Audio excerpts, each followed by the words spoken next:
Okay, this is going to be a discussion about creativity. It comes out of Alexa's question, what is creativity and how do you assess it? This is Pete Fraser. I'm the Chief Examiner for Media Studies A-Level. Hey, but what do I know? I'm here with my colleague who's going to introduce himself and say why he thinks he's qualified to talk about creativity. This is Nick Victory, course team leader for Creative and Media at Longrow Sixth Form College, and I like to think of myself as a creative individual, whatever that might mean. Okay, right, well let's start with the overall question then. What is creativity?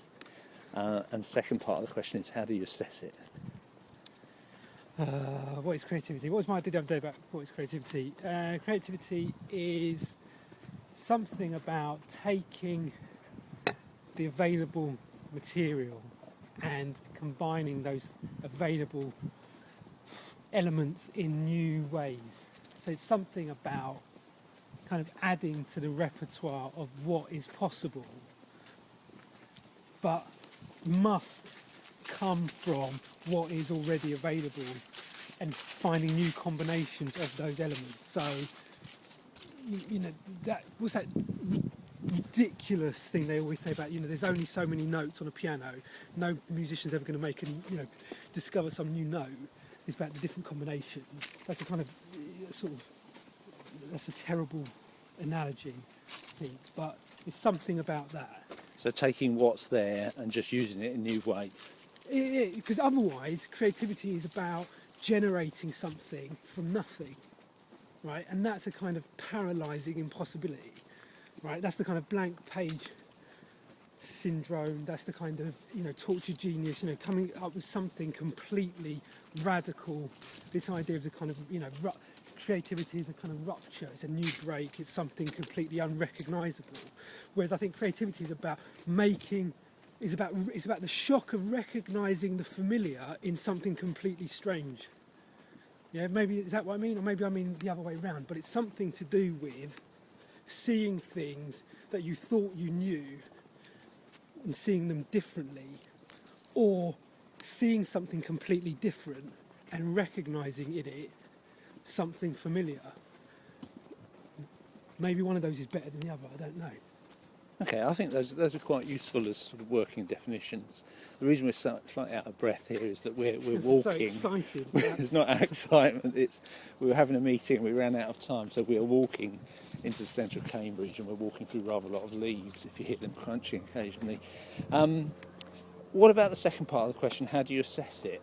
Because that's kind of the crucial bit, I think, for Alexa, and the sort of bit of a dilemma that we can say all kinds of things about what it is to be creative or what we think creativity is, but then in an educational setting, in all kinds of subjects, we're sort of asked to assess it. So how do you think you do assess it?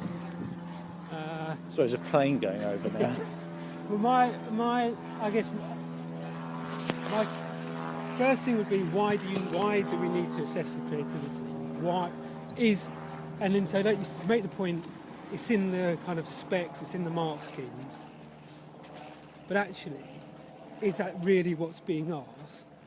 We were talking about the other day about what what constitutes a good music video. It's creativity in the specs. As you say, is this a creative use of camera work? Is it creative editing? Do we just mean kind of technical proficiency?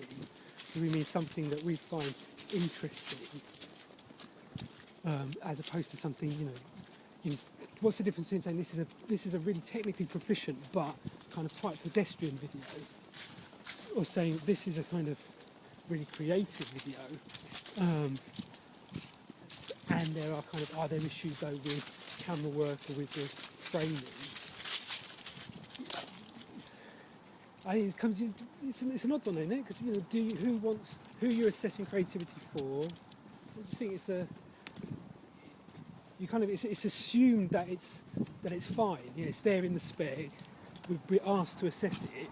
Right, now let's work out what it means, and here's a set of criteria. Well, actually, let's not assume that we know what it means. Let's not assume it should be in the spec. Let's take a step back and ask, why is it there?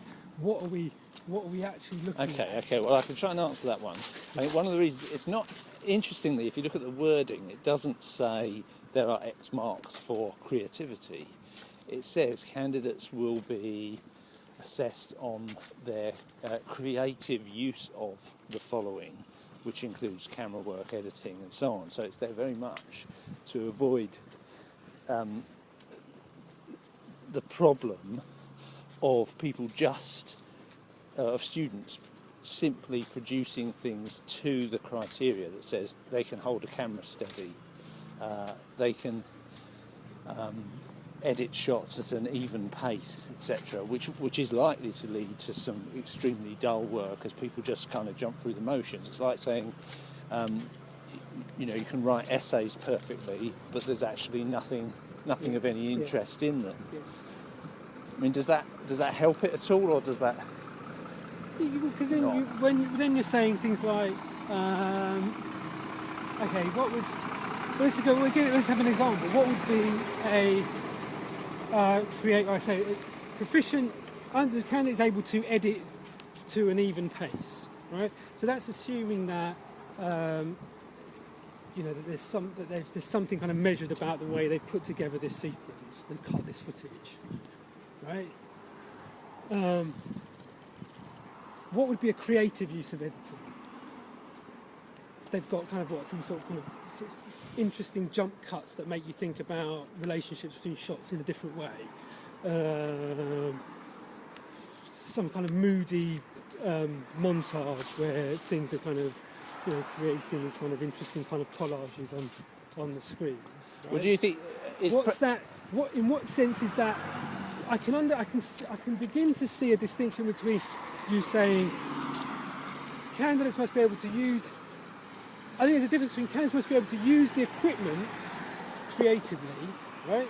The candidates must be able to use the available. What I'm trying to get this idea of kind of the available kind of repertoire of images, styles, things that they can work with creatively. Like, so you get a whole load of students who are all doing that kind of jumpy, jittery saw effect, yeah.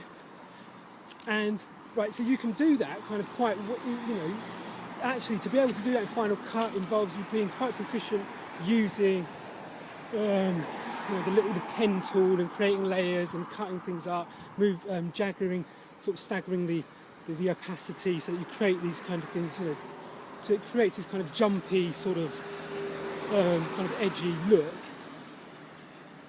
When I first saw students doing that, I was saying, wow, look at that, it looks really kind of eerie. I don't know how do you do that? So the student shows me how to do it, and now I'm now technically able to create this effect, right? Yep. And then other students are doing it. More of them are seeing these videos saying, I like that effect, I'm going to do something a bit like that, kind of ghosting, create that image in there. And it works sometimes better than in others. So it doesn't always work in someone's videos better than others because they've actually paced out the opacity on the timeline really evenly, because that's actually what you need to actually create this kind of jumpy effect. Right, they've actually zoomed in really close and worked on it in a load of detail. It works better on some because of the footage they've shot, because of the lighting they've used, because of the tone they're trying to create. So is it more to do with being appropriate in your creativity? There's something to do with kind of derivative as well, isn't there? Because I think if everyone's doing a kind of interesting Saw-style effect, at what point then is everyone just trotting out the same old,